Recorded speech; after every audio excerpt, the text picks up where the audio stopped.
একটা ভয়ঙ্কর হাদিস বলেছেন, এই হাদিসটা যতবার পড়ি থরথর করে আত্মাটা কাঁপে।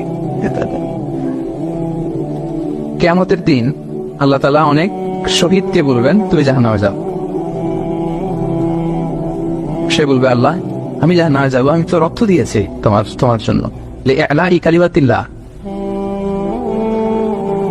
আমার দেহের তাজা রক্ত দিয়ে আমি শহীদ হয়েছি, জানাজা ছাড়া আমার দাফন হয়েছে, আমি তো জান্নাতে যাব। আল্লাহ বলবে না, তুমি শহীদ হয়েছ এই কারণে যে লোকজন তোমাকে বীর বলবে, বীর বাহাদুর। তো দুনিয়াতে তো তোমার বাহাদুর বলছে, তো তোমারে বিশাল যোদ্ধা ছিল, বাহাদুর ছিল, খেতাব তো তুমি পেয়েছো, আমার কাছে কিছু নেই, জাহান্নামে যাও, go to the hell fire. অনেক দানশীলকে আল্লাহ বলবে জাহান্নামে যাও। সে বলবে আল্লাহ আমি জাহান্নামে যাব, আমি তো মসজিদ, মাদ্রাসা, এতিমখানা, বৃদ্ধাশ্রম এমন কিছু নাই যে বাকি রাখছি, শত শত মসজিদ আমি করেছি, আমি কেন জাহান্নামে যাব? আল্লাহ বলবে না, তুমি দান করেছিলে এই জন্য যে লোকজন তোমার দানশীল বলবে, দানবীর বলবে, আদেম তাই বলবে, ওটা তো তোমাকে বলা হয়েছে জাহান্নামে যাও, আমার কাছে কি যাও, go to the hell fire. সেদিন আল্লাহ তাআলা অনেক আলেমকে ডাকবেন, অনেক দাঈদেরকে ডাকবেন, অনেক দুআত ইলাল্লাহদের তিনি ডাকবেন। Because of Allah, you never know about him. Allah went out, and then Allah went out.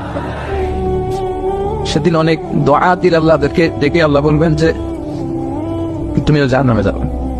সে বলবে আল্লাহ কেন? আমি মানুষকে কোরআন শিখিয়েছি, আমি মানুষকে হাদিস শিখিয়েছি,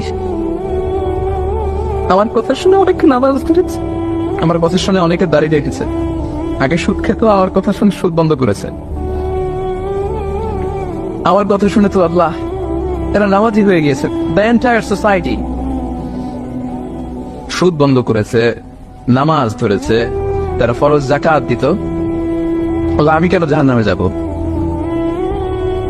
আল্লাহ বলবেন তুমি এই দাওয়াতি কাজ করেছো, লোকজন তোমাকে বড় আলেম বলবে, লোকজন তোমাকে বড় সেলিব্রিটি বলবে, লোকজন তোমার নামে তাকবীর দিবে, তোমাকে বড় আলেম বলবে, বড় দাঈ বলবে। এটা তো বলা হতো তোমাকে দুনিয়াতে, আল্লাহ না বলে ডাকা হতো তোমাকে, বাহারুল উলুম বলা হতো তোমার, এখানে সাগর, অনেক বড় দাঈ, অনেক বড় সেলিব্রিটি তোমাকে বলা হতো এই দুনিয়াতে। তো যা চেয়েছো তা তো পেয়েছো, আমার কাছে কি চাও? আমার কাছে তোমার জন্য কিছু নাই, go to the hell fire, তুমি জাহান্নামে যাবে। আল্লাহ এরকম আলেম হওয়া থেকে আমাদেরকে তুমি বাঁচাও। আল্লাহ লোক দেখানো মানসিকতা, এই শো অফ থেকে আল্লাহ তুমি আমাদেরকে হেফাজত করো।